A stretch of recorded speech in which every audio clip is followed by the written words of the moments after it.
وَمِنَ النَّاسِ مَن يَقُولُ آمَنَّا. لو جی اب منافقین کا یعنی اکثر مسلمانوں کا جو عملاً منافق ہو چکے ہیں، وَلِعَوْذُ بِاللَّهِ تعالی. اللہم انی اعوذ بک من النفاق. آمین. وَمِنَ النَّاسِ مَن يَقُولُ آمَنَّا. اور لوگوں میں ایسے بھی لوگ ہیں جو کہتے ہیں ہم ایمان لائے باللہ وبالیوم الآخر، اللہ پر بھی ایمان لائے اور آخرت کے دن پر بھی. وَمَا هُم بِمُؤْمِنِينَ. لیکن وہ مومن نہیں ہے. ایمان لے بھی آئے مومن نہیں ہے. سر کتنا جاہ و جلال ہے. انسان پریشان نہیں ہو جاتا؟ پہلے اللہ تعالیٰ کہہ رہا ہے کہ جو کفر کیے ہوئے ہیں ان کو سمجھاؤ تب بھی ایمان نہیں لے کے آئیں گے، مورے لگیں گے. اب جو بیچارے ایمان لا رہے ہیں ان کے بارے میں اللہ کہہ رہا ہے یہ ایمان نہیں لائے. کیا ہو گیا؟ یخادعون اللہ والذین آمنوا. یہ تو فریب دینا چاہتے ہیں اللہ کو بھی اور ایمان والوں کو بھی. یعنی اوپر سے کلمہ پڑھے ہوئے ہیں دب کے. یہ اسپیسیفکلی یہودی علماء اور ان کے فالورز کے بارے میں تھا. اسلام کے روب کی وجہ سے دب کے. آپ کو پتہ ہے نا اوس اور خزرج یہ دو قبیلے تھے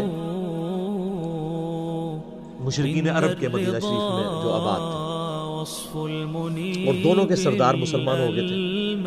اوس کے سردار تھے سیدنا سعد ابن معاذ رضی اللہ تعالی عنہ، اور خزرج کے سردار تھے سیدنا سعد ابن عبادہ رضی اللہ تعالی عنہ. تو اس کی وجہ سے ان کے پورے قبیلے مسلمان ہو گئے.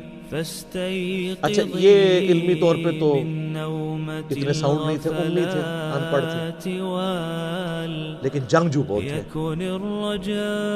اور دوسری طرف یہودی بزدل تھے لیکن علم والے تھے.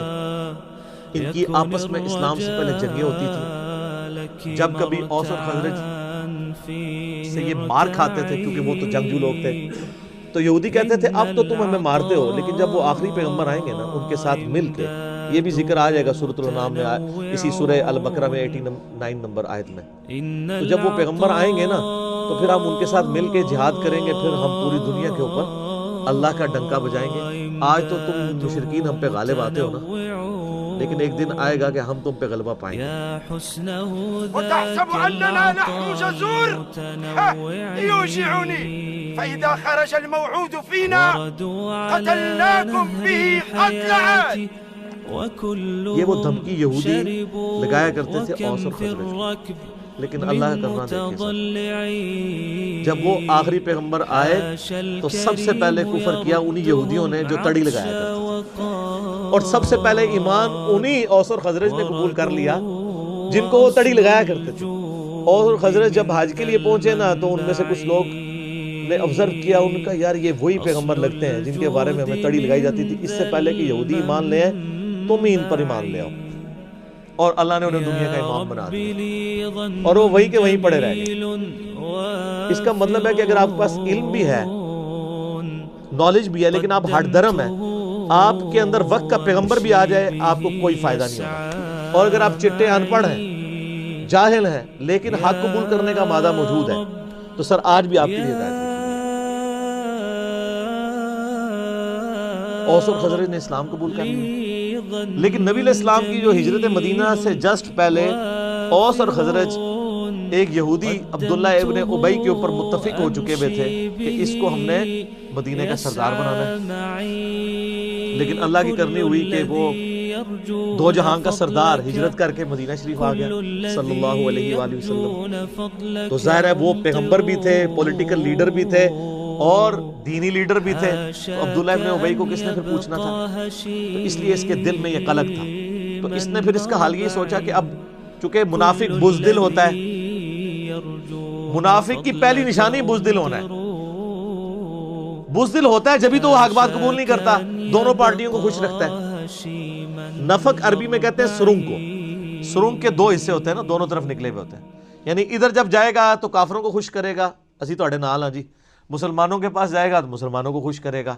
کیوں کہ بھائی اگر وہ ایک پارٹی کے ساتھ لگے گا نا تو دوسری پارٹی کے ساتھ جب جنگ ہوگی یا جھگڑا ہوگا تو اس کی بھی لائف سٹیک پہ لگے گی. تو وہ تو ہوتا ہے اپنی لائف بچانے والا، اس لیے پھر وہ منافقت اختیار کر لیتا ہے کہ جس پارٹی کا پلڑا بھاری ہوگا میں اس کے ساتھ اٹیچ ہو جاؤں گا. تو دونوں کے ساتھ اپنی یاریاں لگا کے رکھی ہوتی ہے.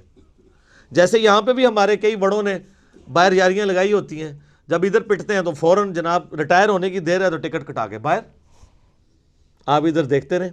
ہاں جب وہ ادھر ہوتے ہیں تو آپ ان کی ماشاءاللہ حب الوطنی کے اوپر تقریریں سن لیں، امت کا جناب لگتا ہے پوری پاکستانی قوم کا درد ان کے دل کے اندر ہے، بعد میں پتہ نہیں کدھر قوم گئی کدھر گئی کوئی چیز، سب کا سب فارغ ہو جاتا ہے۔ تو یہ منافق بزدل ہوتا ہے۔ تو عبداللہ ابن ابی نے اوپر سے کلمہ پڑھ لیا، یہ نبی علیہ السلام کی مبارک زندگی کا سب سے نٹوریس کریکٹر تھا، جو شروع سے لے کے آخر تک آپ کے لیے ایک ذہنی جو ہے وہ تکلیف کا باعث بنا۔ غزوہ تبوک کے بھی بعد یہ مرا ہے، یعنی آپ علیہ السلام کی دنیا سے تشریف لے جانے سے کچھ عرصہ پہلے اس کو موت آئی ہے، پوری زندگی یہ تکلیف آپ کو اس کی وجہ سے اٹھانی پڑی ہے۔ وہ تو آگے سورہ توبہ آئے گی تو پھر اس کا ذکر تو چلے گا، اتنا ذکر تو آپ ابو جہل کا، ابو لہب کا اور ابو سفیان کا جو بعد میں مسلمان ہو گئے تھے رضی اللہ تعالیٰ عنہ، ان کا نہیں چلے گا جتنا عبداللہ ابن ابی کا۔ تو اس نے دیکھا کہ اچھا یار یہ تو اب پھر میں پھنس جاؤں گا، بہتر یہ ہے کہ میں بھی کلمہ پڑھ لیتا ہوں۔ اور صرف کلمہ نہیں پڑھا، کھڑپینچی بھی شروع کر دی، جمعے والے دن مسجد میں پہلے آ جانا اور ادھر ادھر صفحے سیدھی کرانا، یہ وہ جس طرح ہوتا ہے نا کوئی لوگوں کو کھڑپینچی کا شوق ہوتا ہے، تو یہ کام اس نے شروع کیے، لیکن اندر سے اسلام کی جڑیں کاٹی، ایسا کریکٹر تھا۔ تو اللہ تعالیٰ نے فرمایا کہ یہ اصل میں یہ چاہ رہے ہیں کہ اللہ کو دھوکہ دیں۔ اللہ کو کیا دھوکہ دینا ہے؟ یہ نہ اللہ کو دھوکہ دے سکتے ہیں نہ ایمان والوں کو۔ وما یخدعون الا انفسہم، یہ تو اپنے آپ کو دھوکہ دے رہے ہیں، اور اس سے بڑا کیا ظلم ہوا ہے ان کے اوپر، خود انہوں نے کیا۔ وما یشعرون، انہیں شعور بھی نہیں ہے کہ یہ تو اپنے آپ کو دھوکہ دے رہے ہیں۔ اپنے آپ کو کیوں دے رہے ہیں؟ آخرت برباد کر رہے ہیں، ہمیشہ کی ناکامیاں ان کا مقدر ہونے والی ہیں۔ ہٹ درمی اور ضد کی وجہ سے انہوں نے حق کی دعوت قبول نہیں کی ہے، پہلے تڑی لگاتے تھے بعد میں رہ گئے۔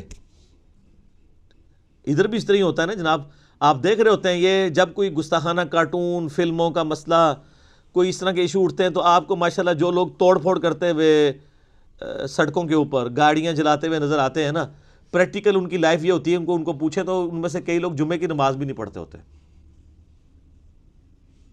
کیونکہ یہ کام کرنا بہت آسان ہے۔ اور معذرت کے ساتھ منافقین پھر بھی ان سے بہتر تھے، رکھ رکھاؤ کے لیے نمازیں وہ پڑھتے تھے۔ صحیح مسلم شریف میں حدیث ہے، عبداللہ ابن مسعود کہتے ہیں کہ نبی علیہ السلام کے مبارک زمانے میں اگر کوئی بیمار آدمی بھی ہوتا اور دو بندوں کے سہارے وہ مسجد میں آ کے جماعت سے نماز پڑھ سکتا ہوتا تھا تو دو بندوں سے گھسٹتا ہوا مسجد میں آتا تھا کہ اسے منافق نہ شمار کر لیا جائے کہ یہ نماز گھر پڑھتا ہے۔ تو منافق بھی ماشاء اللہ تعالیٰ تکبیر اولیٰ کے ساتھ نماز پڑھا کرتے تھے۔